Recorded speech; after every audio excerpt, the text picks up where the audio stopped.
Hello, and welcome to another episode of the Christian Reeve podcast. Today's guest is Princess Etch, an etch-a-sketch artist, an artist of all kinds. She's been on the show twice before, got her back on the show for the third time in a row at the same time. So the OCD in me is very happy right now. Welcome back to the show. How you doing?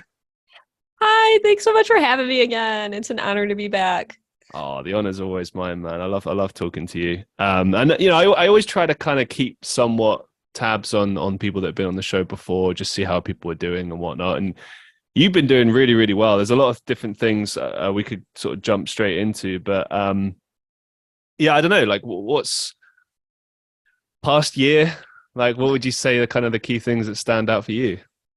I'd say in the past year, the number one thing that's been pretty majorly going on in my life is TikTok live streaming. That Yeah.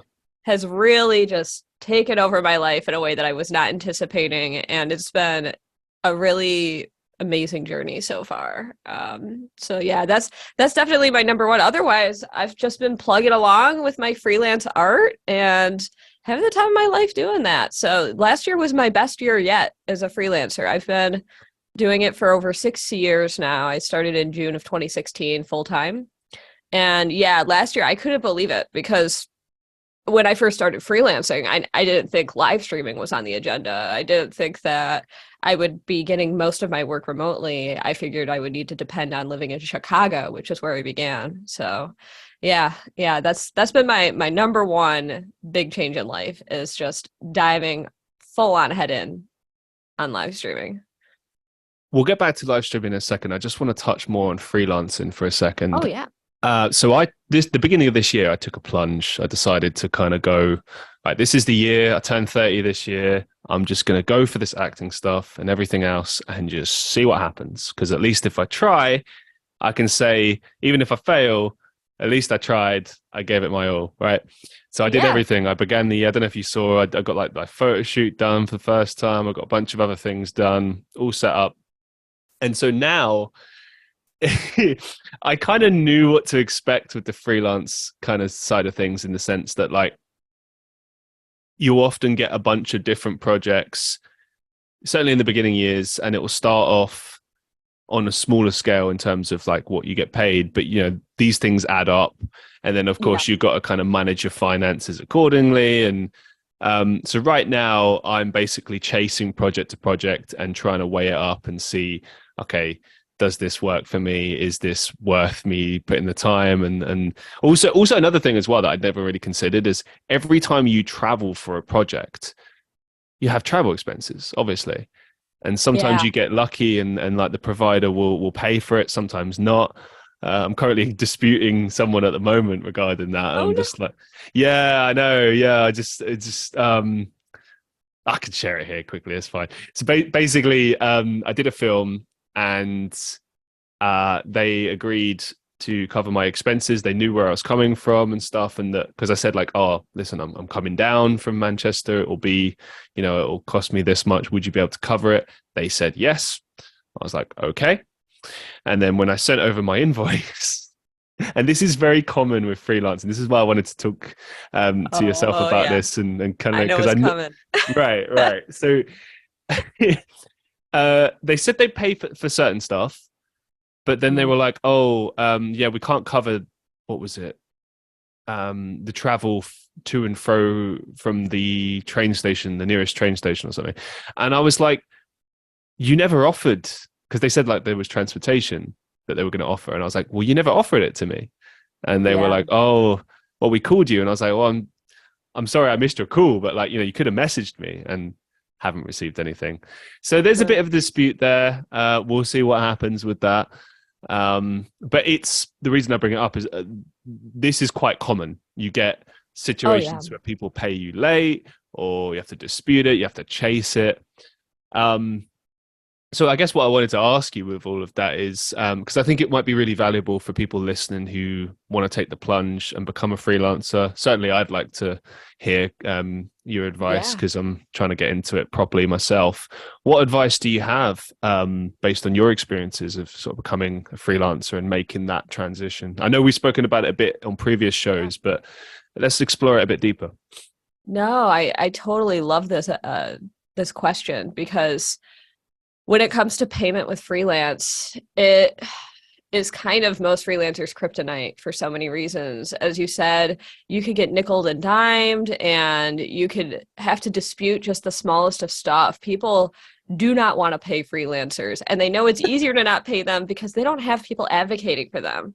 It's easier to walk all over a freelancer. So it's really Yeah. frustrating because even things like I don't know how different laws are between the UK and America on this, but in the US, in most states, you are allowed to, as a freelancer, accept contracts that are like net 60. So some people, you might wait 2 months, 60 days after completing the job to receive payment. That is an industry standard in so many ways. Net 60, net 90 is not even unheard of. Really? Craziness. Yeah. I've only ever encountered like one or two net 90s before, and those have been some of the worst experiences of my life. Like, we're talking reputable companies that are well established in their industries. We're talking Fortune 500s that as soon as they always need the project ASAP. They always need it like overnight. They need the stuff from you. You stay up overnight, you get the work done, you send it to them. They love it. They're thrilled about it. They use the goods. And then 3 months down the line, I've got to make an awkward phone call to their accounting department because I am not getting email responses anymore. And thankfully, those circumstances are exceedingly rare for me, but they've happened enough times for me to like have learned a lot about my biggest problems with payment are from the bigger companies because they're the only clients that I've worked with where I have less leverage. Like, that's a huge, I don't have much control over that, unfortunately. Like, say if I wanted to work for Disney, I don't really have super negotiating power in a contract with them, compared to if some person wanted to work with me and say, hey, can you take 400 for that instead of 500? I could just say no. So with Disney, it's a more precarious place, and Disney's just an example. I haven't ever had payment problems with them specifically, but Yeah, just um, quickly interjected, like cover your ass there so we don't get sued. yeah, no, Disney and I are good. Love We're to good. work with you again. I think they Love you, were net Disney. 30.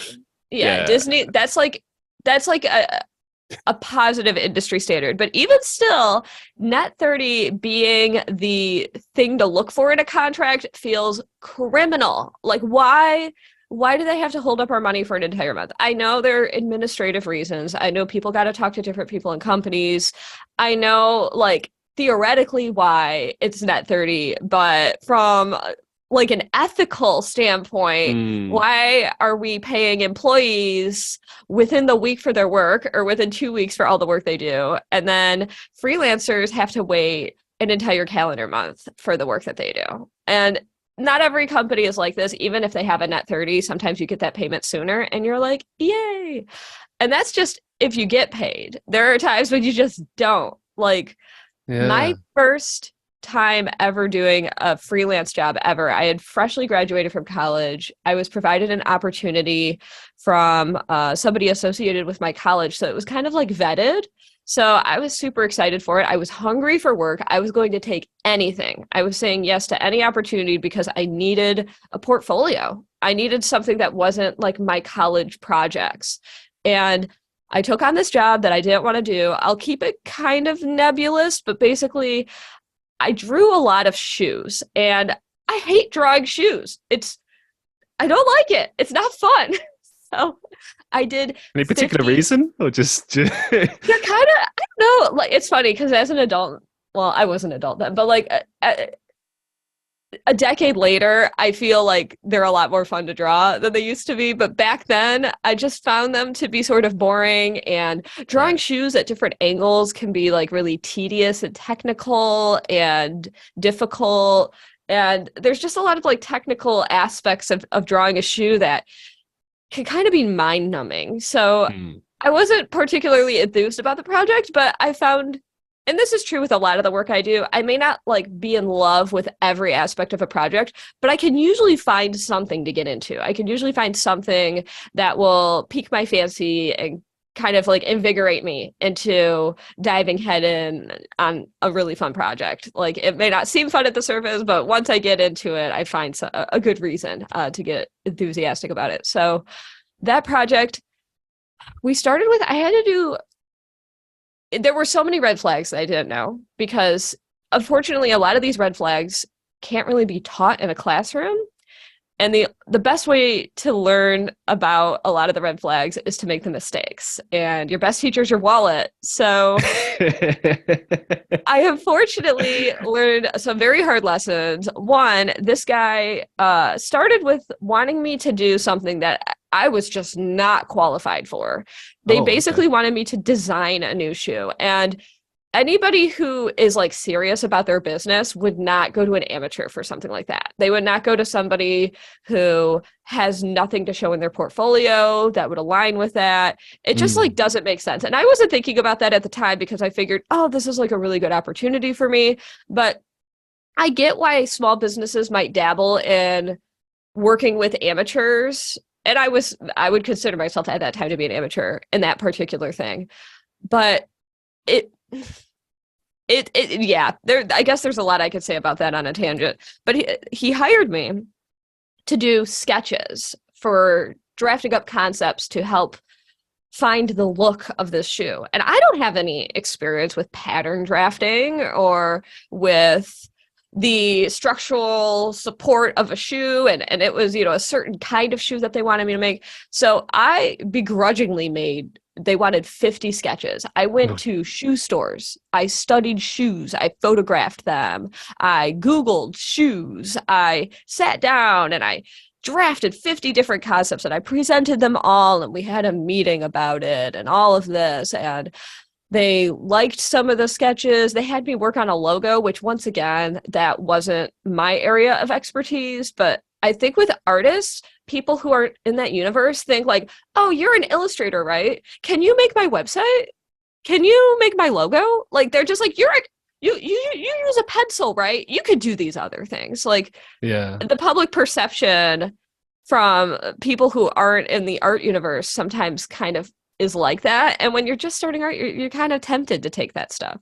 I'll interject just there for a second as well. Like, okay, so they're thinking of getting you to do a logo. I bet you any money they had no intention of giving you rights to that. Because if you did design their logo and they did really well, do you know what I mean? They probably try and do a dodgy deal like, oh yeah, sell us the design, and then that's it, they own it. And if they make millions, you make nothing.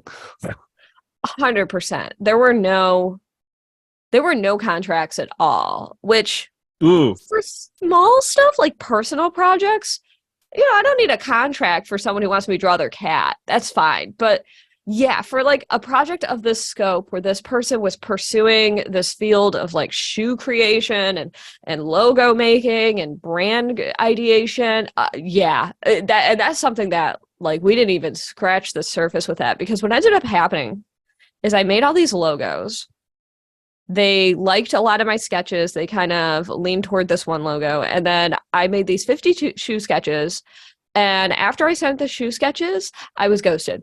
And all I asked for those 50 shoe sketches was $50, which is criminally low for all of the work that I did. Literally $1 a sketch. But one thing I've learned as a freelancer is the cheaper the project is, usually the worse it is.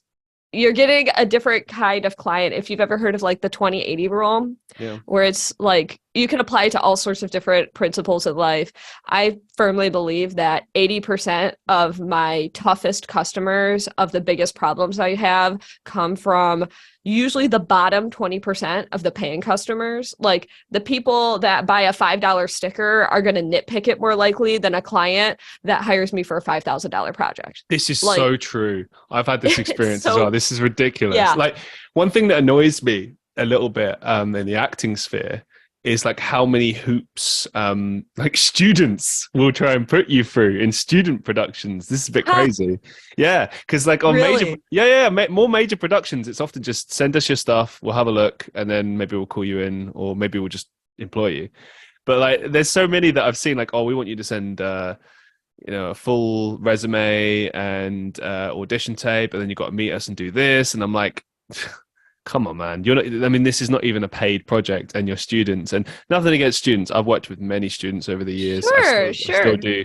But like, you got to be careful with that, and like how many hoops you're actually getting people to jump through. And as you say, like it's always those smaller projects where they get fussier. And it's for me, like I've had people offer to do work for me for free, and Lord knows would I love to have staff, but I would never accept that because my expectations are really high, and I don't think that I could justifiably keep pushing and asking for like these higher standards when I'm not paying someone. Do you know what I mean? It's just 100%. it's Yeah. off. On occasions where I have to hire somebody to assist me in some capacity, I always pay them. I don't care if I'm walking away with like no dollars. I mean, normally if I hire someone to assist me for something, like I do live events or sometimes I'll table at a convention, I I make some type of arrangement where some kind of compensation is given, because I just I'm privileged to be able to do that, but there have been times where my assistant has made more money than me. Really? And they're just hanging out with me at my table. Like, I might have a bad day at a convention and I threw down $50 for my friend to hang out with me for a few hours, Oh, or mad. paid for a really nice meal for them. And I know, like, I don't have to do that. A lot of my friends would be like cool for it, but like I also recognize that, especially when I'm doing a job where I am representing myself at an event or something, I have expectations of decorum and professionality. And while I know a lot of my friends would knock that out of the park regardless of if payment was on the table, I want to fairly compensate them for that if I'm capable of doing so. And I put that into my pricing for when I do events. Part of that is, I charge this much because I need to compensate an assistant fairly for their time, especially if they're traveling with me. I know that they may not be on the clock for a lot of time, but I am asking for multiple days of their time because they have to travel. They are with Right. me instead of doing whatever they want to be doing. And that's, that I don't often have assistants in most ways. But then there are other things that are unpaid labor. Like, I have moderators for my live streams or people that help me with my Discord. And that is something I have to think about more, because they are doing labor for me, and I try to compensate them through other means. Like, I will try to prioritize doing live drawings for them, Mm. or I will every Christmas I'll try to like send them a card, or maybe Oh, send them a nice. goodie or two in the mail. So I try to show my appreciation. That relationship is a little different because I'm not requiring chunks of time from them. It's kind of, well, if you're in the mood to help me out today on stream and you're going to be there already, that would be awesome.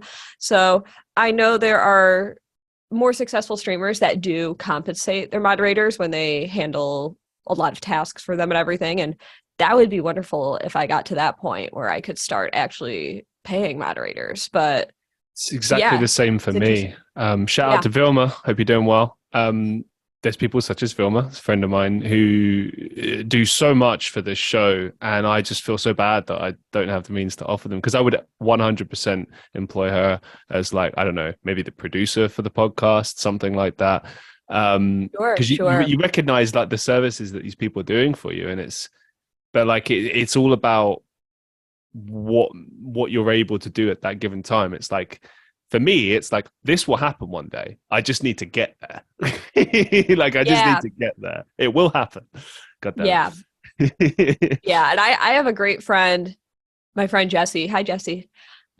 He and I have we're best friends. We've been best friends for over 2 decades, and he has stumbled into video production on his own. And so there are times where he scratched my back, I scratch his back. He runs a company where I sometimes help them with random things, and we don't keep score or anything like No. that, but it's nice that we're able to help each other from time to time. And he is absolutely a background asset to me, not only in when he occasionally helps me with like video editing and such, but in just having a second set of eyes to look at stuff for me.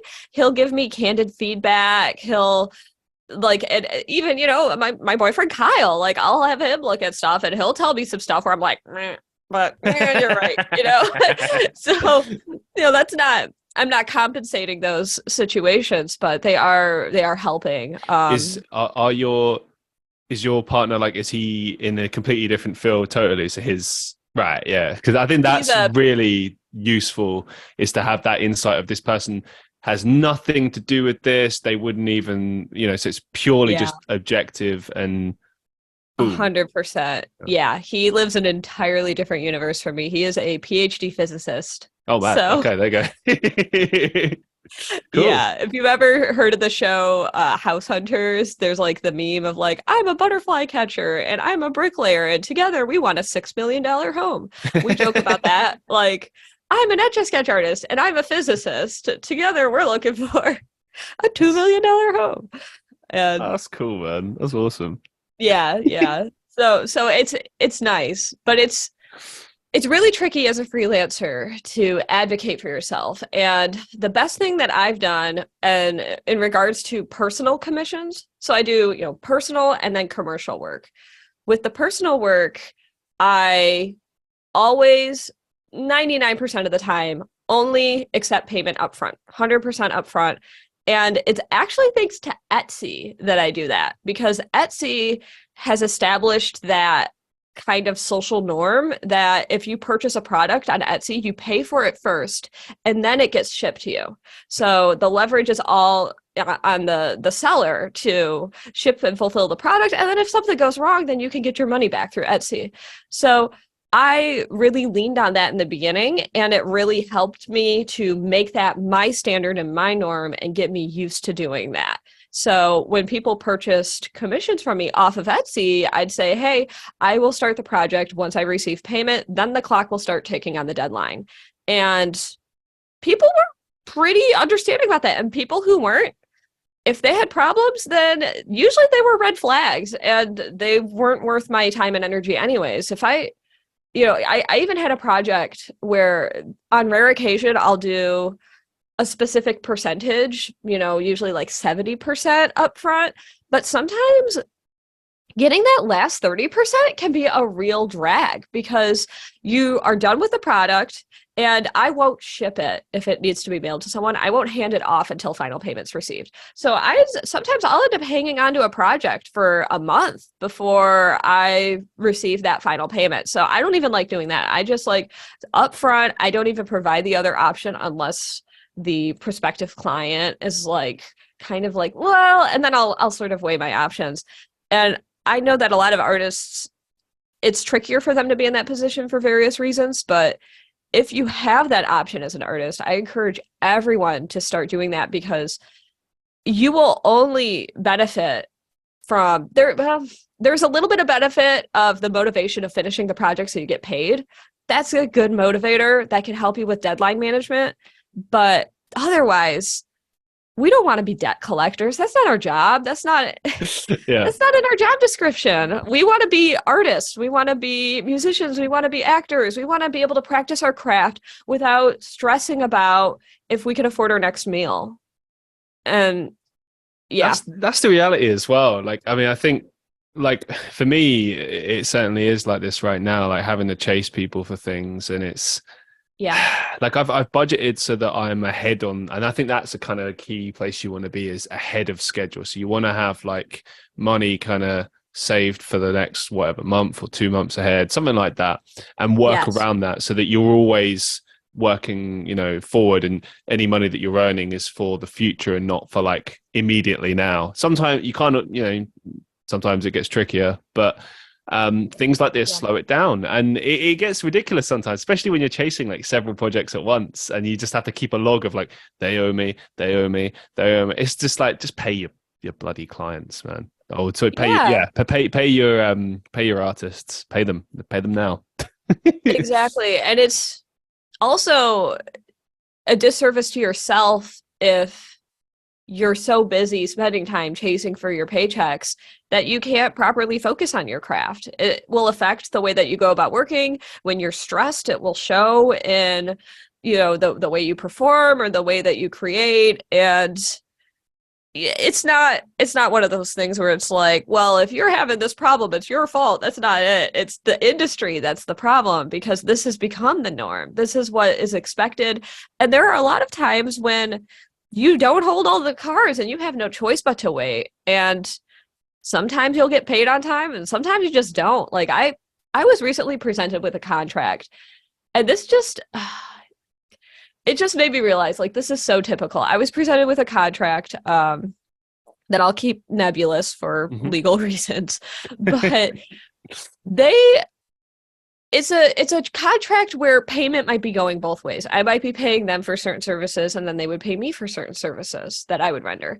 And in the contract, they had a stipulation that if I don't pay them by a certain point, interest starts getting accrued.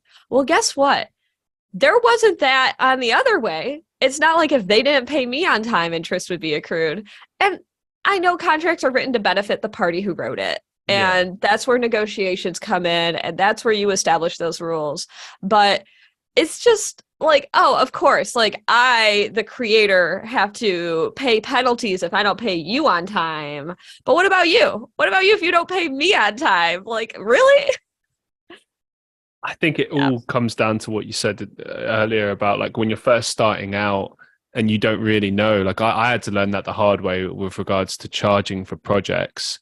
And I will often, I've said this before on the show, so I won't repeat myself, but like go higher, aim higher, even if you feel like it's a little bit too expensive, because you can always negotiate downwards. And you know, you're going to be raising your prices anyway. Like, I mean, we've spoken about this in previous shows together, that you annually raise your prices. And I think that's a sensible thing to do anyway, in accordance with things like inflation and such. And also just because it's a business, you need to earn more money, and it doesn't really make much sense to keep the prices the same all the time. Plus your expertise, your knowledge, everything increases over time. And therefore, 100%. Right, you're worth more. You're sorry to put it like that, but the service that you can provide is worth more. 100%. Yeah, and you deserve to be compensated for more. And not only that, but it also is almost a good boundary setting exercise with your clientele. It rewards your clientele that you've worked with in the past for getting a good deal on you by supporting you earlier in your career. Yeah. So I have people who, when I started doing etch-a-sketch commissions, like I would start on this size for, it started at like $30 for a preserved drawing, which is criminally low, barely a compensation of my time, absolutely below minimum wage efforts. But I was learning, and I got my feet wet, and I got a bunch of commissions under my belt, and I was developing a portfolio. And as time progressed, I started ticking that price up. And now this size starts at like $200 for me. So just people, one quick question. Roughly when you started on those, how long did it take you to do it? And then also, how long does it take you to do the same drawing now? Good question. So I would say when I began, it could be around an hour or so to do the drawing for, say, like a portrait of one person, maybe even a little bit longer, closer to hour and a half if I was just starting. These days, it could be closer to like half an hour, 45 minutes, right? Since I've done so many of them. So I've gotten faster, but my preservation process has gotten slower. So I used to use a different process to make my art permanent, where I would drill a hole in the back and remove the powder.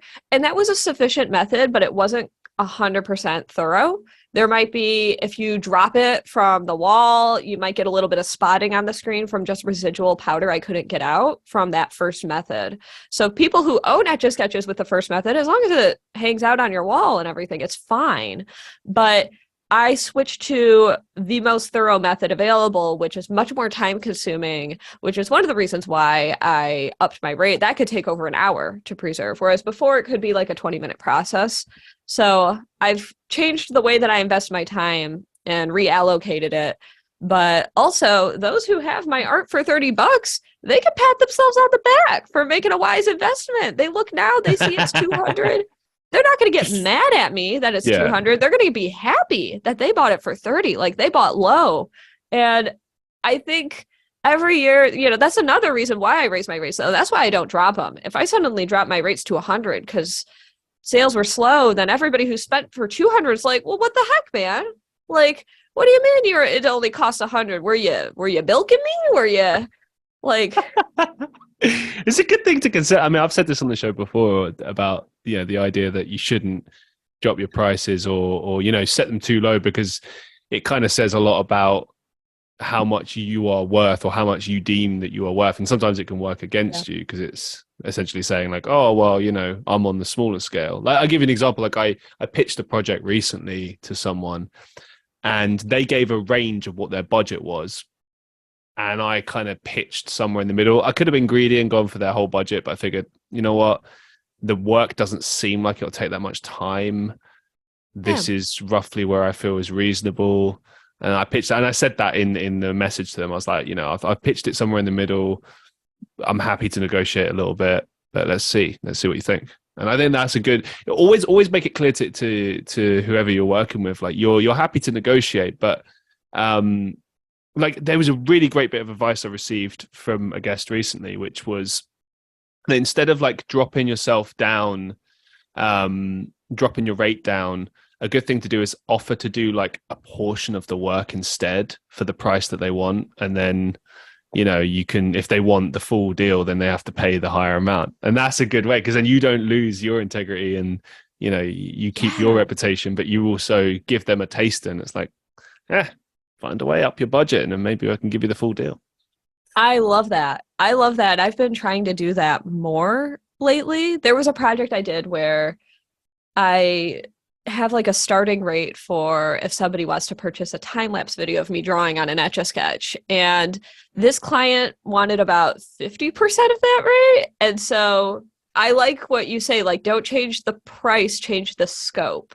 Yeah. So, all right, if you can't wiggle your way up to the rate that I normally start with, then I ended up just stripping the service down to the barest parts, where I told them I could give you the raw video footage unedited. I'll pass it off to you. Do what you want with it. I don't care. Like, it's on you, and you can pay me half. And frankly, that project took me half an hour to film, and I got half my payment, which it usually takes me half an hour to film. And then I need to sit down. And sometimes that could be 45 minutes of editing where I make it a nice polished cleanup thing. I might add a voiceover. That could be another half hour. Okay. Type in the script. Like I got paid 50% for doing maybe 20% of the labor, because I just changed the scope immensely for that one specific project. And the client was thrilled that I was willing to go down to their level and work with them. And I was thrilled because I got paid a good chunk of money for basically half an hour of work. So there are definitely occasions where I agree. Yeah, you can take the smaller jobs, or you could take the jobs with the budgets that won't wiggle higher, if you're able to bring that down. And one of the awesome things about etch-a-sketch is that there are different sizes. So sometimes someone will want the whole enchilada. They'll want the biggest etch-a-sketch. They'll want all the bells and whistles, and they only have X amount of dollars in their pocket. And it's like, well, I can't give you all those bells and whistles, but I can give you this size for that price. And there are times when they're like, no, we only want the whole enchilada. And then there are other times where they're like, oh, that's interesting. And then I can show them samples of what that looks like and say, hey, I'll work with your budget, but only under these parameters. So I think a lot of being successful at freelancing, or at least having a pleasant experience freelancing, is boundary setting. It's establishing healthy boundaries and expectations and communicating them to a client or a prospect. If you're able to establish those boundaries, I probably have even said this on your show before, but one of the things that I try to live by is if I'm ever feeling resentful toward a client as I'm working on their project, if I'm ever working on a drawing and I'm like really frustrated about it, or just kind of peeved about sending it to them, 99% of the time it means I undercharged. I don't want to feel resentful toward the client. If I'm feeling that resentment, that usually means that I didn't advocate for myself well enough. I always have the choice to walk away. And I do my best to have a savings that allows me the ability to pick and choose my projects. I try to say yes to a bunch of stuff, but sometimes there's a job that comes my way that just doesn't really feel right. So I might recommend someone else, or I might just say no if it's out of my budget. But yeah, if I take on a project and I negotiated myself into a bad position and I'm feeling really resentful toward the client, it's technically my fault in a way, but it teaches me a good lesson that next time I can see what I could do differently if I'm in that situation. In those times when you did negotiate yourself into a corner, so to speak, what would you say were the main reasons why you did it? Was this because it was early on and you were a bit nervous, or was it like were you too nice about it? Like, I don't know, like what was the reasons behind, like, why that happened? Sometimes I don't fully understand or consider the scope of the project before I take it on. And I realize down the line, like, oh, right, gosh, I didn't realize how tricky this was going to be. Or I'll realize I might have established a deadline and then look at my calendar and think, oh, shoot, I'm going to be gone for a week. I have 1 week less to work on this project. I should have negotiated a week more. And there are rare occasions when you can reach out to the client and say, hey, is it okay if I send this to you a little later? Is there a specific reason you might need this by a certain time? And oftentimes the client's like, nah, it's cool. Like, we're good. Yeah. So you can kind of like fix your way out of that kind of situation. But once you put that number down and you shake hands and agree to that or get a contract in writing, like, you cannot suddenly be like, hey, actually, can I get $500 more? I realize that you want me to do this and it's gonna take me longer. And I actually tried that once. I was like, you know what, this was not early in my career. I realized I made an oopsie and this was heavy. I'll be blunt about this. This was a project with Netflix and I had negotiated to do 6 drawings for them for Spiderhead. This was in late 2020. So Spiderhead is a movie that came out in June of 2021. I made 6 hero props for that movie that were etch-a-sketch drawings that if you see an etch-a-sketch of that movie, I drew it. And it was, one of the coolest projects I've ever done. Well, there was one drawing in particular that I did 6 drawings for them. I started working on it and I'm like, oh my God, what have I gotten myself into? What in God's name made me quote them this number? I should have quoted a lot more. And so I decided, okay, honestly, the best thing for me to do in this situation is to just suck it up and learn from my lesson and get the project done. But sometimes you can assess these situations. And if you've got a good rapport with the contacts, we're all humans. We make mistakes. We can have conversations. We're not faceless corporations. So I decided to be professional but candid and explain, hey, everything is going really well, but there's this one drawing that I realized in retrospect, it's my fault, mea culpa. No worries if the answer to this question is no. I completely understand because this is my bad, but is there a possibility of adding a little bit more to this particular drawing because I did not fully assess the scope until right now when I'm in the thick of it? And I know it was an awkward question to ask. And looking back, I don't know if I should have asked it. That's kind of a gauche thing to do. But I figured, you know what? Things were good enough between us. I had good enough conversation with them where I thought things were swimmingly enough that I could roll that die. I'd never rolled it before, but I figured I would go for it. And the guy got back with me and he's like, hey, totally understand. I'm an artist too. We get that position from time to time. Unfortunately, we can't wiggle on the budget, but what if there was a way for you to simplify it? And he proposed a way for me to simplify the drawing, and it was a brilliant way to do it. He definitely had an eye for, even though he didn't draw an etch-a-sketch, he was a prop master at Netflix, had a lot of experience as an artist, and proposed a solution that cut down on the amount of time it would have taken me otherwise to do it. And it's crazy because that drawing, there's a scene where the actor in the movie, Miles Teller, plays a character that draws on an etch-a-sketch. And so he is the one that's interacting with these props the most. And there's a scene where they show him in the middle of working on one of these drawings. And it is like movie magic, blows my mind. And the reason why they make it look so good is because I followed the instructions of the prop master and the recommended way that they wanted me to go about illustrating it. Like, so it ended up being a net positive because I was able to cut down on the amount of time that I was planning for it to take for me. And it ended up coming out beautifully. It's probably my favorite drawing I did of all of them. And so I don't regret asking that question, but you have to be very mindful and accepting of the answer no.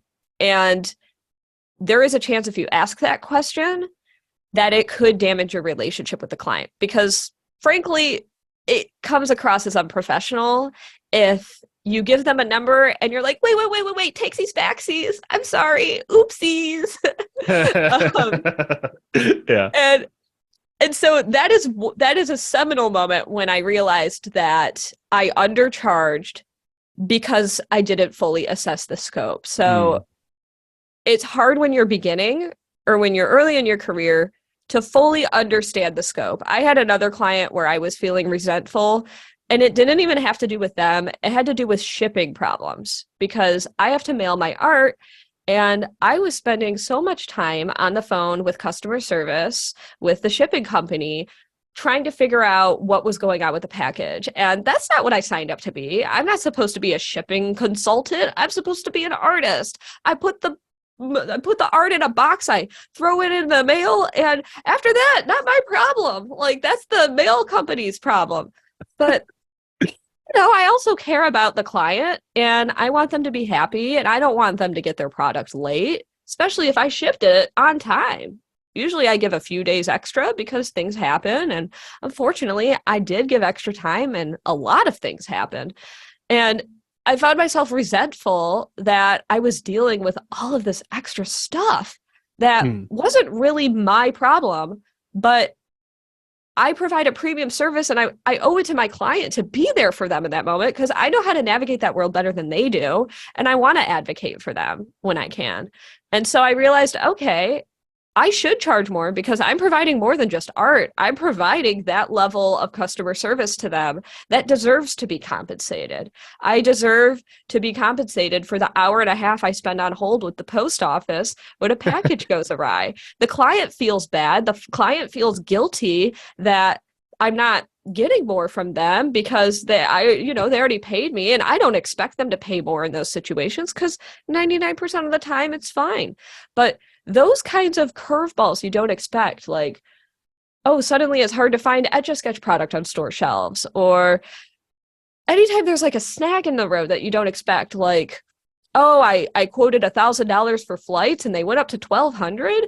Like, you can't necessarily account for every single bump in the road. So it really is to your benefit to allow for cushion when you quote for things because sometimes it's going to go great and you're going to be like, yes, heck yeah, I got a little extra that I was expecting and it was smooth sailing the whole time and I didn't need to dip into that cushion for when problems happen.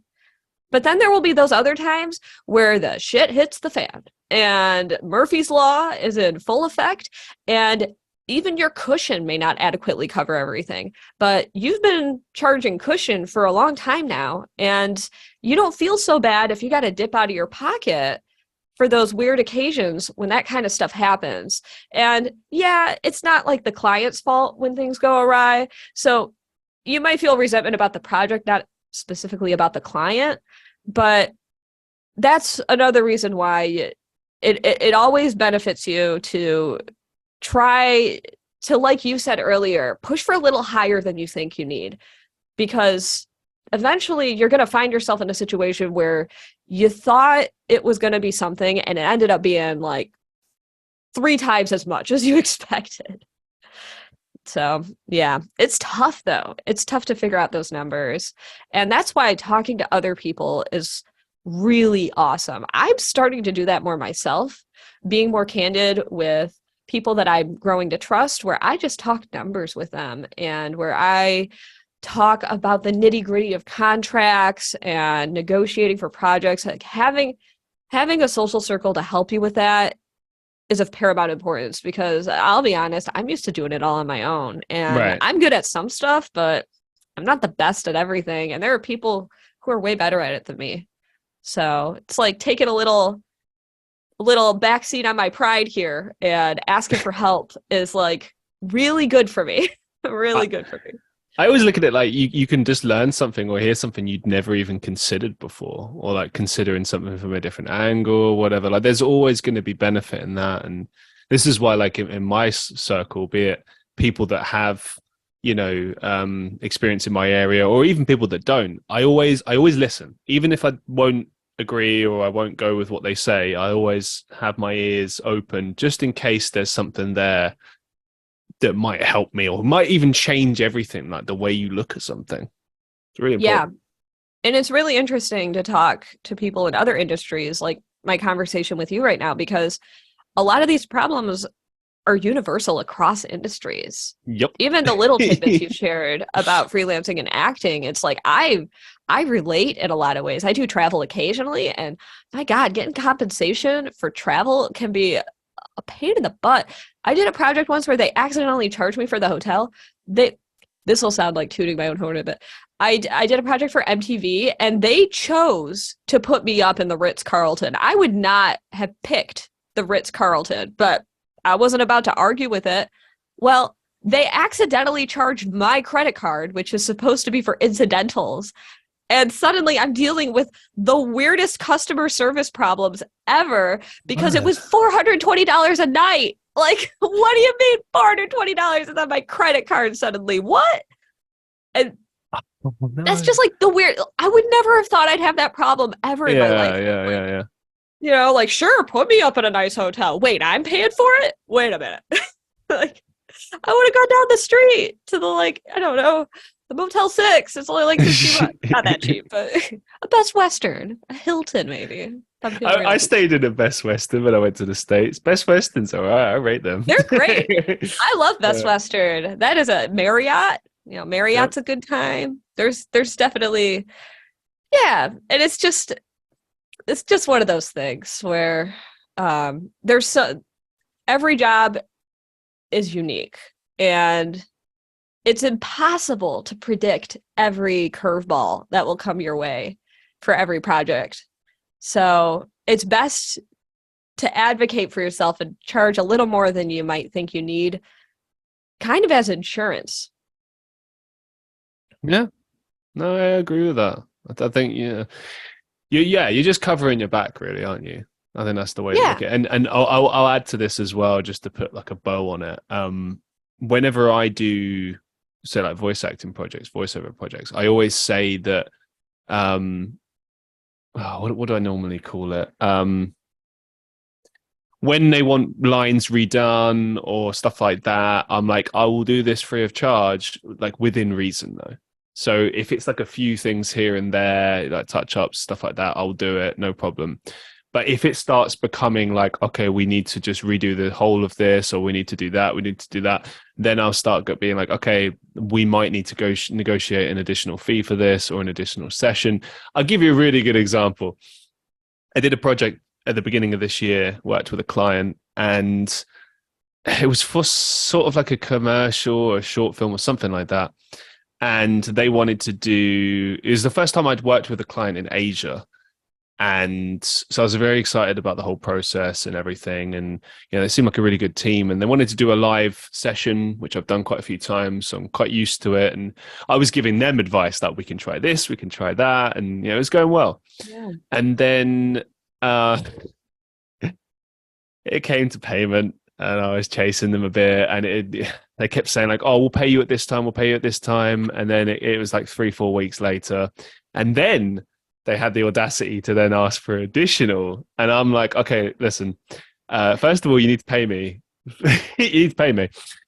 Secondly, if we're going to do additional, because what they wanted to do is whoever was the director of it or something, they had like several people working on it. They wanted to do another session, and I think they wanted to go over it again or try something different. And because I did everything that they asked in the session, and they seemed happy.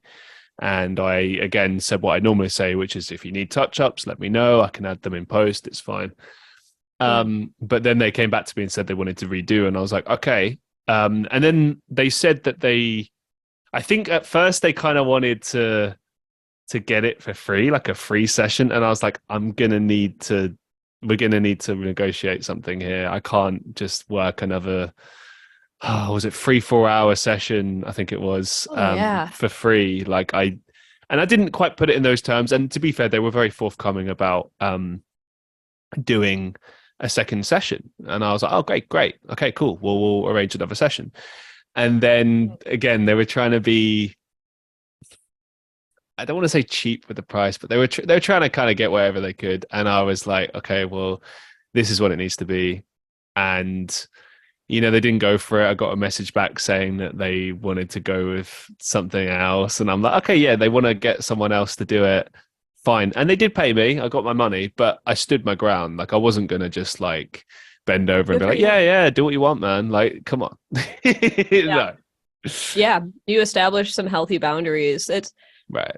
It's another situation that reminds me a lot of the illustration industry, where a lot of illustrators will, in their contracts, negotiate, I will do up to 2 edits for free.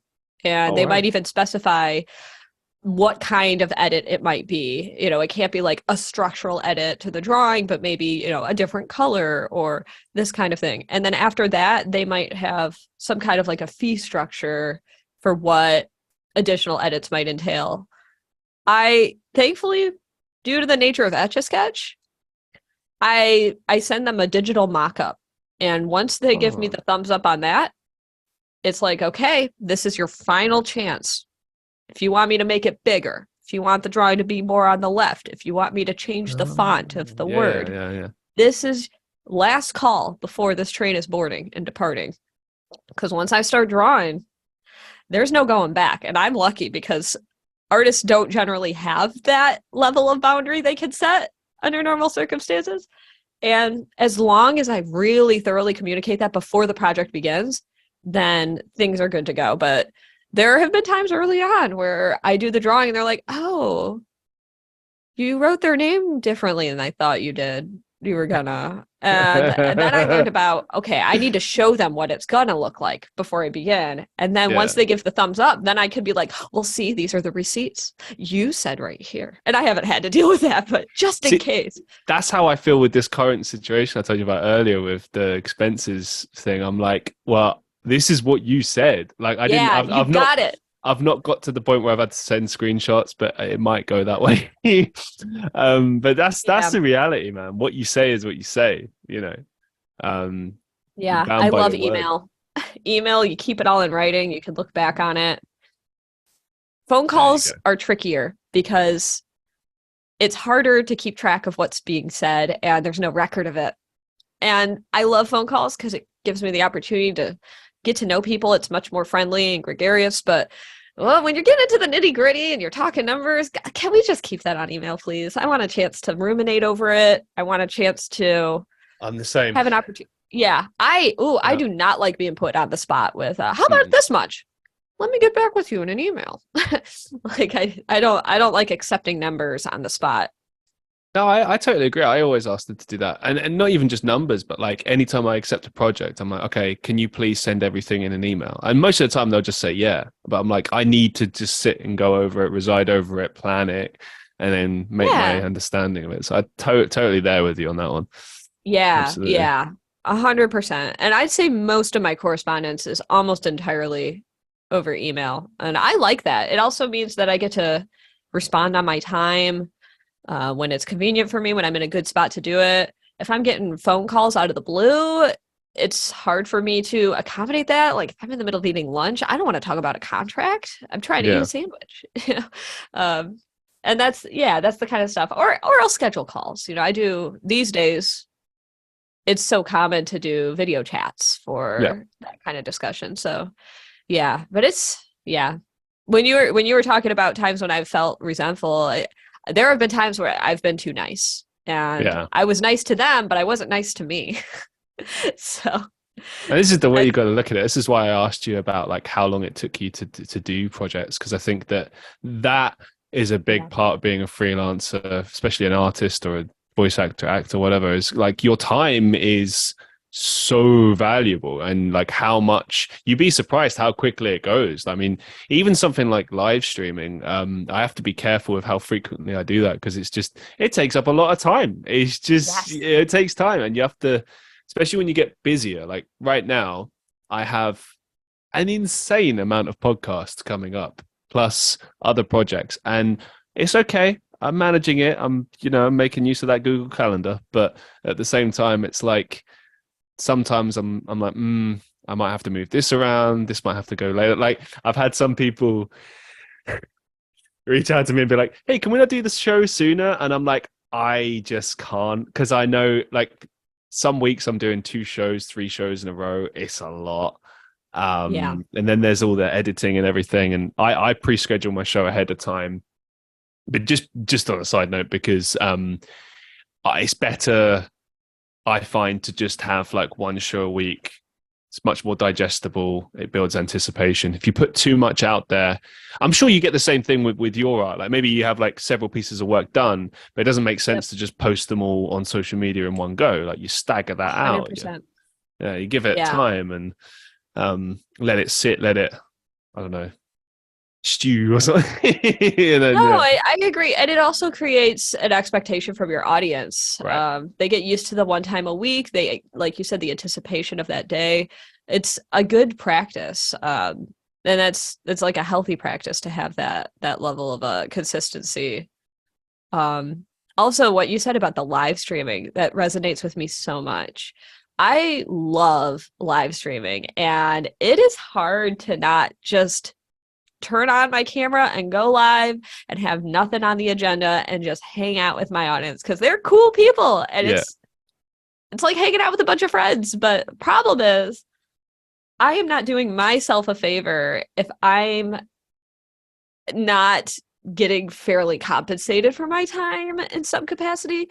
I can't be putting paid work on the back burner all the time to live stream for an unknown amount of money. It'd be one thing if I was like rolling in with like a very consistent, reliable hourly rate of some type, but I have been very mindful about like the times and the amount of time that I schedule. And part of that is not only because like my time is valuable, but also, as you're probably aware, when you're live streaming, you're on. You are Yep. given your best energy, you're putting on the best performance you can, you're being the best version of yourself that you can be for that situation. And that is valuable energy that you are giving to the camera.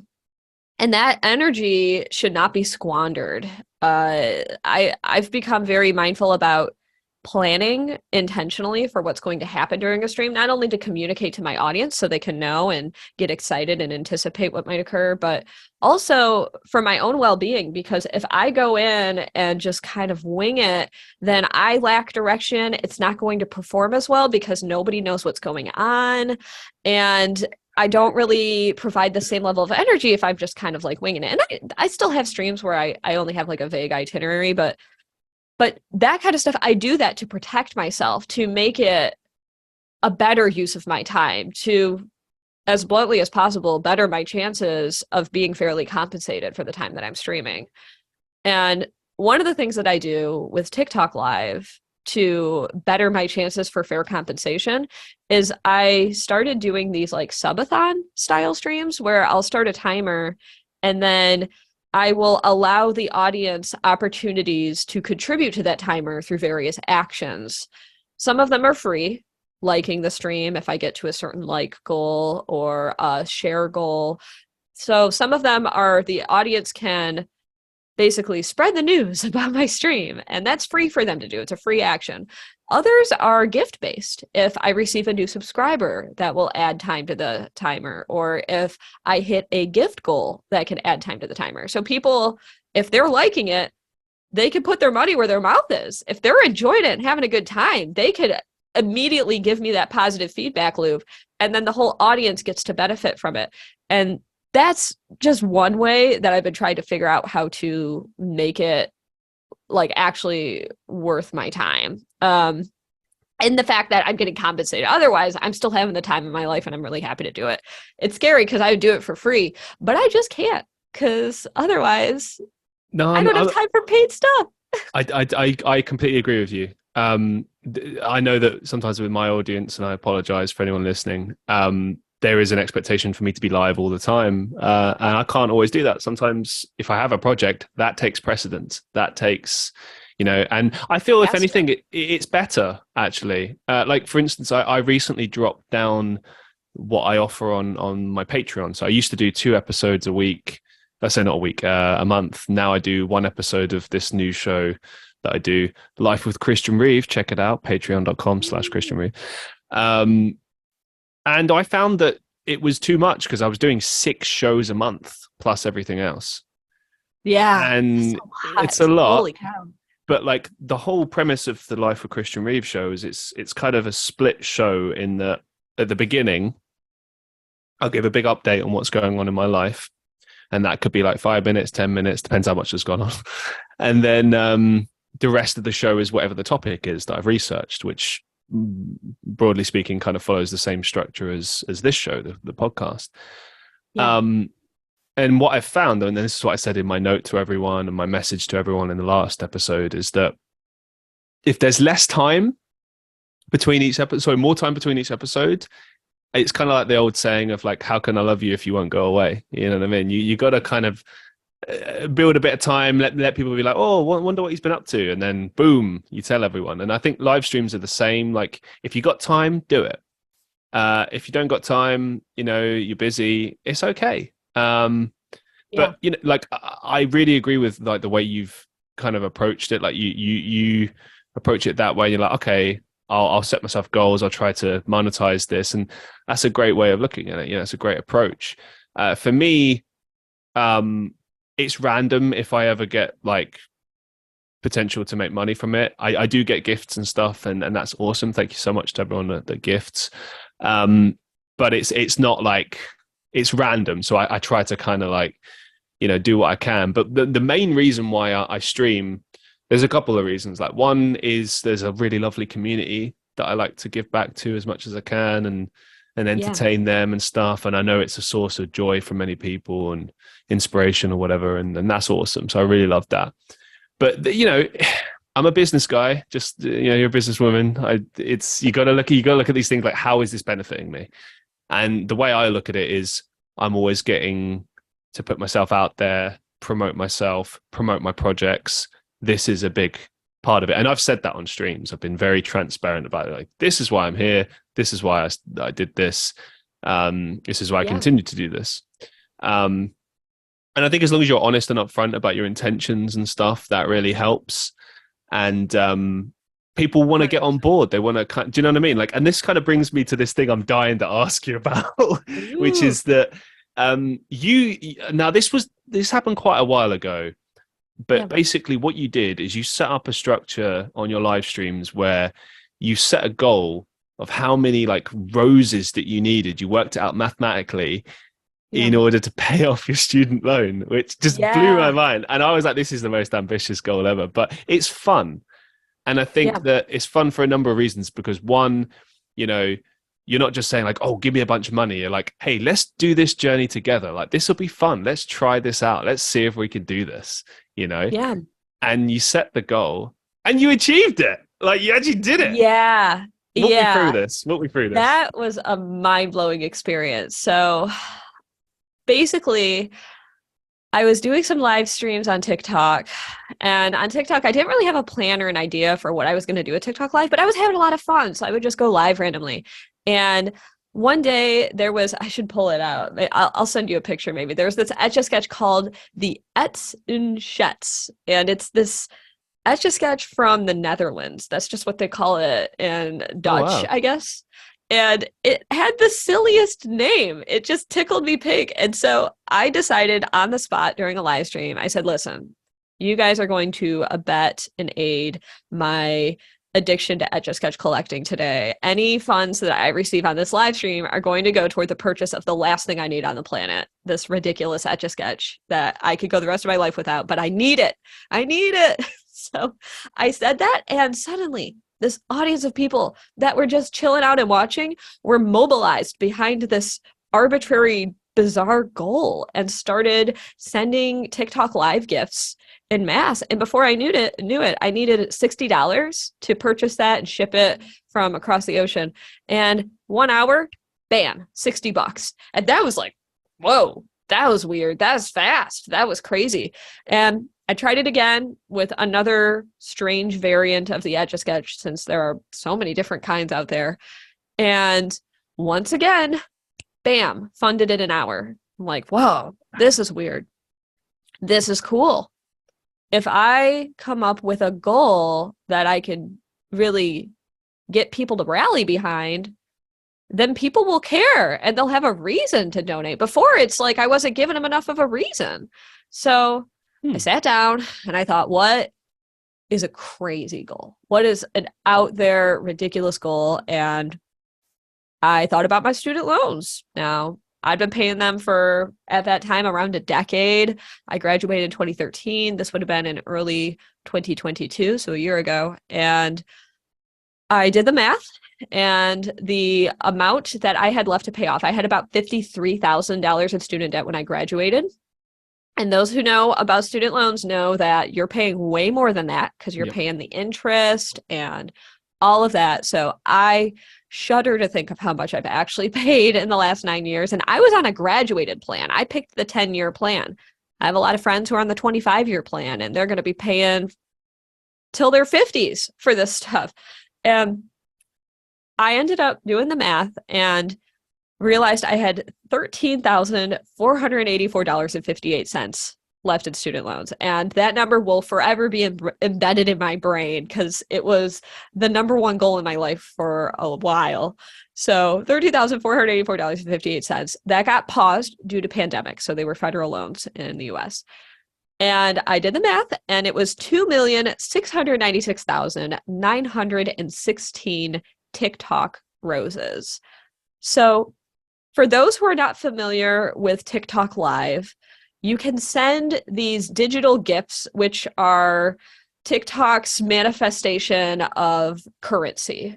And when you send those virtual gifts, the live streamer will receive monetary compensation in return. So the rose is one coin on TikTok, and it is the equivalent of 1/2 of a US penny that an American live streamer will receive.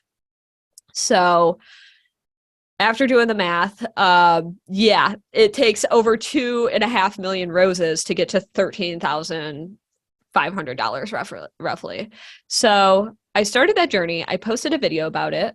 I talked about what if I could pay off my loans with TikTok roses. It was like the strangest choice of currency to go all in on, but it was very intentional because anybody who's been streaming on TikTok Live enough has received at least one rose. And people on TikTok culturally just kind of throw roses at the stream. They just send a couple here and there, maybe 1, maybe 10. It's basically like the arbitrary tip that people will send if they appreciate what's happening on stream, or maybe they want a shout out, so they'll send a rose. Like, you see their name prominently displayed on screen, so it's kind of like you're almost paying for ad space for a sec in a way. And it's a way for your audience to receive recognition and appreciation for the gift. And that's true across the board with like live streaming and the gift setup for all of it. But I chose TikTok roses because nobody really takes the rose seriously. Nobody really looks at it as like a viable form of income. It's like if I went to my student loan servicer and plopped down a garbage bag full of pennies and was like, here's my payment. Like, yeah, I could do that, but like nobody does that, you know? Maybe someone does it because they're feeling real petty, and I don't blame them, but it's badass. It's just like, boom, your problem. Yeah. I mean, it's a great idea, honestly. Yeah, I kind of wish that's how I handled it, but yeah. But yeah, so I picked the rose, and I wanted it to be accessible for anyone to contribute to this goal. I wanted everyone to feel empowered to make a tiny difference in this giant thermometer. And the thermometer it's maybe this is a US joke, but in the US, we always say there's a pharmacy, CVS. They're known for printing out ridiculously long receipts. It's Yeah. stupid. You can get a receipt that's like 5 feet long for a purchase of 2 items because you got like 30 coupons attached to the end of it. It's very silly. So I always describe my thermometer is literally floor to ceiling. So I say it's the CVS length receipt of the length of the thermometer. And it's comically large, but I wanted to showcase like the ridiculous scope of the ask that I put out into the universe. I wanted to visually represent this is ridiculous. And it's going to take me forever. When I started the journey, when I posted that first video, I said, yeah, I expected, over a year. Like this is, if I ever, but I told people, hey, join my streams. This is what I do. I make live etch-a-sketch drawings. If you fancy that, if you enjoy it, and if you feel so desired to do so, any roses that I get from any of these streams will go toward this goal. So that's now, just so you know, that's where it's going. That is how the support is being funneled. And I don't have to be transparent about that. Most live streamers don't disclose to their audience where their donations are going, and they're not required to. There's no expectation for you to do that. But I kind of liked the idea of the radical transparency of it, letting people know this is how much money you provided for me today. This is how much money I made today thanks to your support. And this is what it translates to. And I would go up to my thermometer and take my marker and fill in the lines, and everyone would watch. And the first video went viral. It took off like a rocket. And I was able to keep building from that momentum. And I kept posting update videos. And this took over my life for the whole month of April of 2022. And I was able to accomplish that goal in 30 days. Jeez. And I didn't know it was that short. I knew it was short. 30 days. Jeez. Yeah. So basically 1 month. And I really want to emphasize to anyone listening that for all intents and purposes, I was a nobody live streamer before this. I had experienced success. I'd had large audiences. I guess nobody live streamer, I should specify more in the fact that like I wasn't bringing in minimum wage. I wasn't, no, it's true. I had an audience. I had a platform in advance, and that is definitely worth emphasizing. I had assets that helped me to capitalize on like the beginning of the journey. Sure. Because at that point, I think I had 250,000 followers on TikTok, and that's nothing to, yeah, that's definitely, I wasn't starting from zero. Yeah. But as far as like the metrics of live streaming are concerned, I wasn't already bringing in thousands a month doing it. I was bringing in maybe like a few hundred on a really good month at most, which is still really good. Like if you were to look at the chart of like earnership of live streamers, I was probably already in like the 90th percentile. Because I'm sure most streamers probably don't make much money at all. And then it kind of is like, 50% make 50 a month or something like that. So I wasn't starting from scratch, but I was not a rock star live streamer. I wasn't on the top of the Twitch Explore pages or anything like that already. So I do believe that it is possible for others to do this kind of thing and to mobilize their communities and to put out that big ask into the world. You have to be really intentional about it. You can't just be like, I want a new house, so I'm raising $1 million. Help me out, world. And I got so much flack, even despite the intention I had. Oh yeah, I wish I had a counter of the number of times I got, get a job, get a real job. And, you're an actor, you probably hear anybody in the creative fields, they get that always anyways.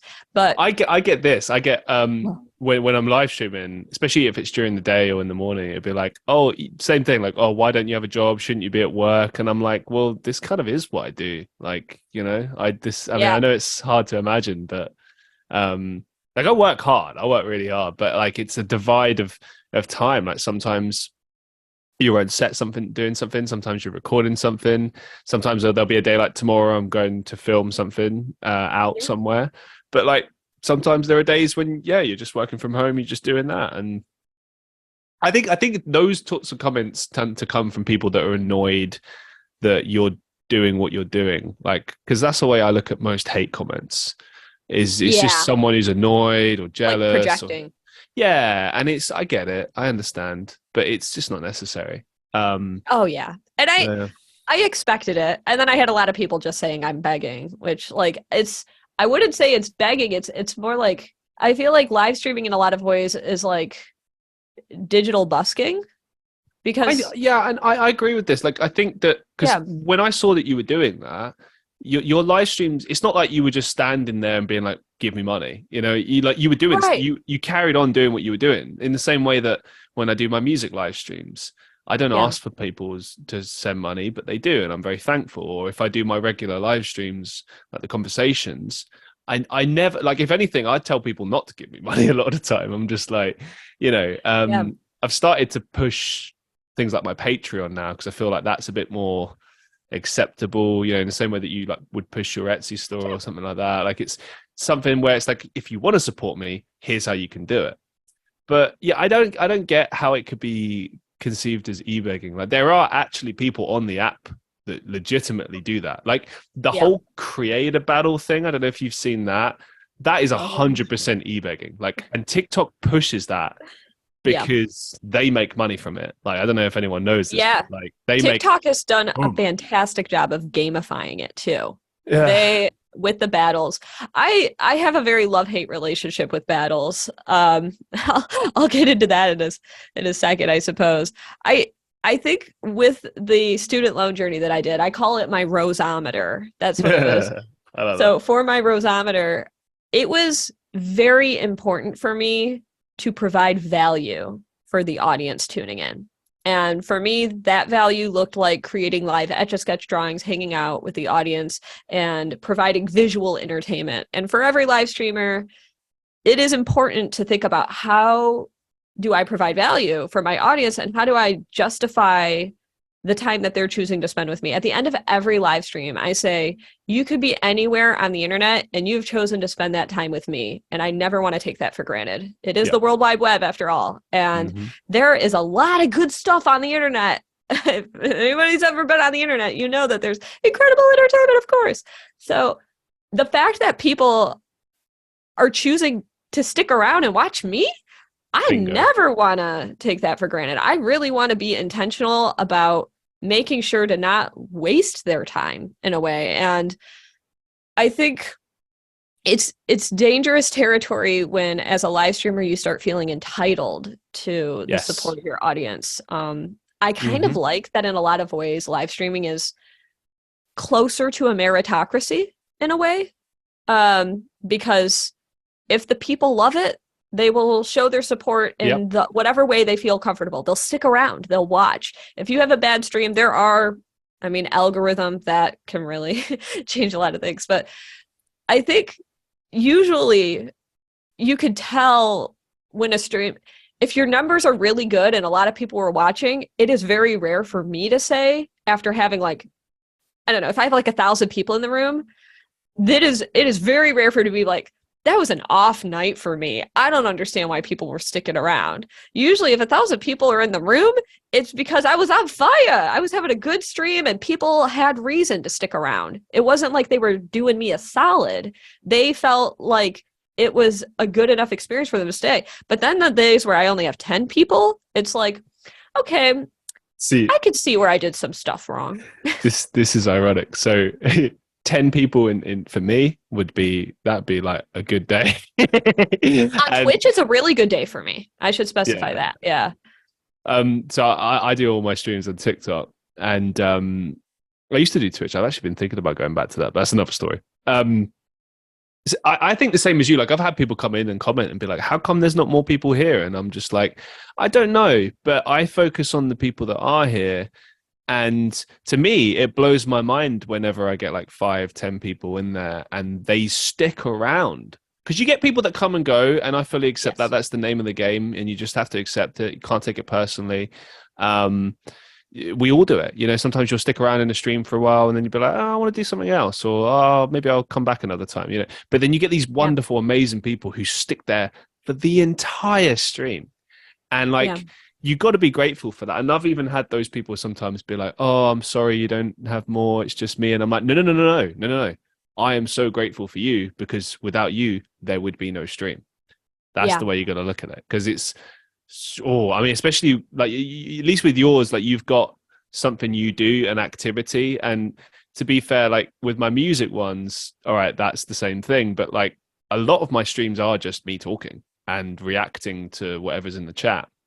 Yeah. I suppose I could come in and do like audiobooks or something, but I come to do the live streams because I get to talk to people, and I'll share my stories with them or talk about updates or whatever else. But the main draw for me is getting to talk to them one on one, and the back and forth, and it can go in so many different directions, and it blows my mind when those people stick around, and some of those people have been there for years, and that's Yeah. incredible. And I don't know if it'll ever take off for me, but it blows my mind that, because I remember a time when a good 8 months when I first started, I never got anywhere with it.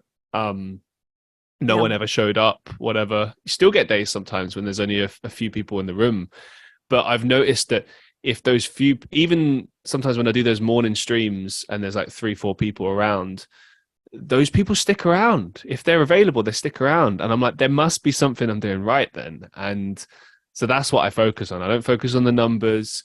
Neither should you. Just focus on making good content. And, who knows? Maybe it'll go somewhere one day.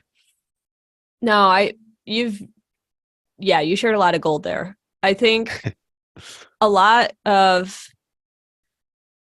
even if I'm having, a good day on a stream where there's 1,000 people, the TikTok algorithm for live can really be like, you can hit 1,000 and then go down to 600 and then rest at 200 or whatever. And I also need to emphasize, I've been doing this almost daily now for a year, and I've gotten lucky. The algorithm, the FYP was in my favor. And of course, it's worth mentioning, I perform an extreme niche. Yep. There aren't many people. There are some, but there aren't many that do this. And that niche has really been to my benefit. I'm not sure I would have been able to build an audience by hanging out and talking, but the hanging out and talking is what has established my core audience. There are a lot of people who will stick around and watch me do etch-a-sketch for a little bit, and I might never see them again. And they had a great time, and that was the beginning and end of that relationship with that viewer.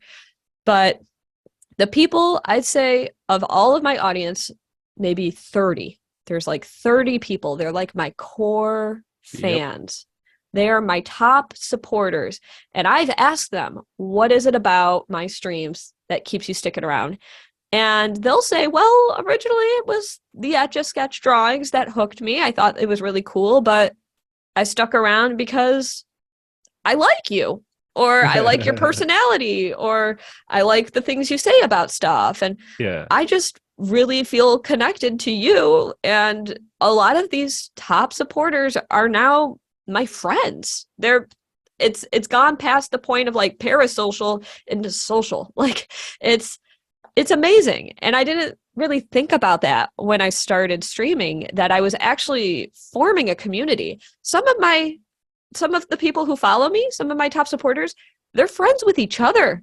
They talk to each other all the time. I had that too. It's amazing, isn't it? When they start being friends with each other, you're like, wow. Yeah, I feel like I accidentally was a matchmaker, like the people are becoming friends with one another, and it's beautiful. It's so cool. It's almost like scary to think about that. Like, I didn't realize I had the ability to like bring people together in that kind of way. That wasn't my intent when I started, but now it's like one of the coolest things about being a live streamer. And I think, despite the fact that what I do predominantly in live streaming is drawing on an etch-a-sketch, the streams that people tend to remember the most are the ones where there are only 40 people in the room. Yeah. Where I'm just talking for 2 hours. I did a stream recently called Tipsy Sipsy, where it's based a little on an inside joke where I say sip of story. I verbally typoed trying to say a sip of water, but then I said story. So now I say I'm going to tell a sip of story when I share some stories. And my audience is always very excited, the core audience, when I tell a random wild story.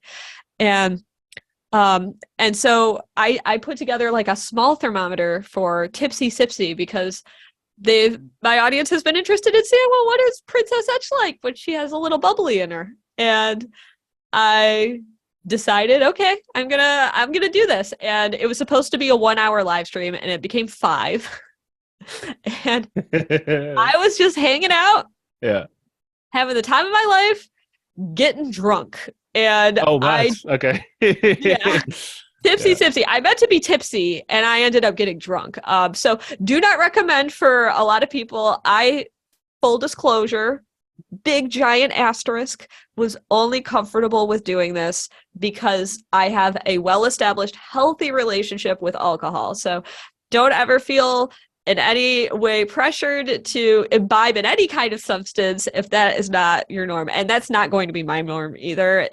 It was an event because it never happens for my stream.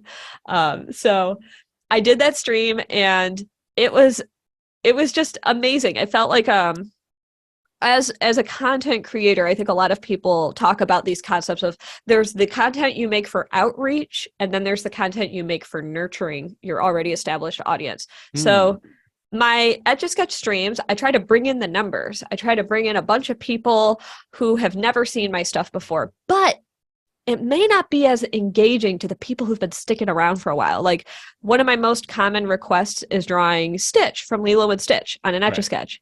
And I have lost count of the number of times I've drawn Stitch. Yeah. Well, it's great for the first timers. They'll flip their biscuits. They'll go crazy. Oh my God, she's drawing Stitch. My regulars? Oh, they've seen that a million times. Not again. Take a shot every time she does a drawing of Stitch. I even have an emote that sometimes cycles into my system where it's like no Stitch. It's like the no sign with Stitch. And my regulars will like spam it. They're like, no, not Stitch. And so they're like in on the joke. And brilliant. And I've even I once even hosted a live stream where I only drew Stitch, but I made it an open request stream. So I would be like, all right, guys. And I start drawing Stitch and everyone's like, yeah. And I'm like, what do I draw next? And people are suggesting all sorts of stuff. And I'm like, all right, you said it, Stitch. Let's go again. And I did like 12 Stitch drawings. And then I made a video where I just like maniacally erased them all. It was a cathartic experience. And, that video that I posted was not an outreach video. A lot of people who might have seen that video would be like, why did you do that? But my regulars, loved it. They get it. They're like, burn them down. Take them out. And that's the difference. Like, I want to make sure, and not just with live streaming, but with like what I do, I want to make sure to not only, it's not always about the numbers, like you say. It's not always about like, I need to grow. But like also I need to like appreciate the people who've been sticking around. They care enough to keep watching my streams or liking my posts on Instagram or whatever. And I don't want them to feel left behind. Like, oh, now that I got you, it's like, oh, we're dating now. Okay, I don't care about you anymore. I'm going to go hunt for someone else now. Like, that's not what I want it to feel like. So that's been something that I've been like learning more with live streaming is a lot of those streams where you are just talking in front of the camera are often like better than the ones where you might have bigger view counts or even get more gifts because like it's those more intimate streams where most people aren't interested because they don't know who I am. Someone will scroll right past me on the FYP if I'm just talking in front of the camera and they don't know me. And I don't blame them. That's okay. But I might be telling a heavy story or I might be sharing a special moment with the audience. And that's the stuff that people bring up to me the most. That's where a lot of my emotes come from, are those special moments that that maybe only 50 people in the room were there for. And I know 50 is still like a big number for a lot of people with streaming, but it's like when a fraction of the audience is there, but they're the people that are there for you all the time. It's crazy. It's it's awesome. And I'm so glad that, before streaming, I feel like people didn't really connect to my photo posts on Instagram. And then I joined TikTok, and then I started talking in front of the camera. And then people started liking me. And I'm like, oh, I said this at a TikTok event. I'm not just some art creating robot. That's a novel concept. I'm so used to the world treating me like a machine that is programmed to make art on etch-a-sketch. And that was my assignment. And that is what I did. And I made art and I threw it to the planet. And I said, here's the art. And they were like, heart, good job. And and that was fine. And then I started doing TikTok and posting videos, and people started having dialogues with me and enjoying my stuff, and I was connecting with people in a way I never had before. And people would message me and say, oh, this video like really hit hard. And I didn't get that kind of feedback nearly as often on like a post where I wrote like a wall of text, and then I started streaming and started just having a conversation with people. And that is by far the most connected I've ever been with my audience. And that's where I feel like for the first time I could say that I have like fans in a way. Like there are plenty of people who've liked my art, don't get me wrong, but like they didn't know me. They just knew what I made. And it's an interesting world to traverse. And like with freelance, like what we were talking about earlier, there are different kinds of boundaries you have to set. Some of those boundaries were the contracts and the payment and all that. But then with freelance, there's just a whole different like universe with live streaming. There's a whole different universe to navigate and establishing boundaries. And one of them is, as you eloquently put earlier, the establishment of when you go live. If you go live all the time, you're just giving yourself to your audience and not giving enough to yourself and to the people in your life outside of streaming. I lately haven't gone live for a very long time on weekends. I'm selective about it. It's a special occasion, and it hurts because weekends can probably be my best grossing days. It might even be my best audiences, but I made that hard decision because I had to advocate for my own time. Yes. Weekends are kind of a sacred time for me. I do a lot of work. I take care of the house. I spend time with my partner. I go out and do stuff. It's important for me to cultivate those times off stream. Then I have something to talk about on stream too. So it's definitely it's hard. I completely agree with you. I've had to sort of try to force myself to because it's easy to be a workaholic and get excited about it, but you got to take those times to rest and take care of you and do those things, because that puts you in a better headspace mentally. And I think it's it's self-care, isn't it? And all the other things are equally as important, seeing friends, seeing family, chores, all that's like you said, it's all important. As we draw things to a close today, is there any particular projects that are coming up that you'd like to fire out there, or maybe some final thoughts that you'd like to share with our listeners? Oh, sure. Right now, I don't have any major projects on the docket, which is rare for me, but frankly kind of nice. There's a way of like, usually when I finish up some smaller commissions, I'll get some new ones on the docket. So I've got a few little things like that, but nothing big off the top of my head. And then as for final thoughts, to anybody who is pursuing freelance or live streaming, establishing boundaries is being nice to yourself. It's doing yourself a major solid. So next time you find yourself in a position where it feels like it's nicer to ask for less money, or it feels like you're doing a service for your audience by being live 24/7, just remember that if you give too much of yourself, you can't give the best of yourself all the time. And being the nicest thing you can do for a live stream audience or for a potential client is to give them the best work you can make. And the best way that you could do that is by advocating for yourself. So If that means going live a little bit less, but providing really good live streams and really entertaining your audience, they're going to understand. And if that means lowering the scope of your project or not accepting a gig or asking for more money to make sure that you can adequately perform the task at hand, then you're doing a major solid for the client too, because you're going to make sure that they're going to get the best work they can get out of you. And it's only to both of your benefits. So it's a tough world out there, but you got this, and make sure to make friends in the industries you're in. You won't regret it.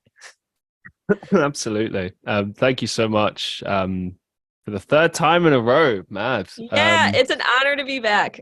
Oh, it's a pleasure's always mine, man. I love picking your brains for the business side of things, and just kind of, I don't know, there's something about like your positivity and your mindset that's, I think, really endearing. And I think with the show, and I've said this a million times, I sound like a broken record now, but I'd say in the last year, maybe 2 years, I finally figured out what this show is. And largely it's to kind of showcase stories, people, knowledge, experience, kind of a mixture of those things. And, I love your story. I remember the first time I came across you, I think someone suggested you and said, you got to interview this person. She's brilliant. You got to interview her. And I did my research in you, and I was like, wow, this is a really cool person. And when we sat down and just chatted, I was just like, wow, there's just like so much here, so much about you. And that's something you discover. You discover the person behind,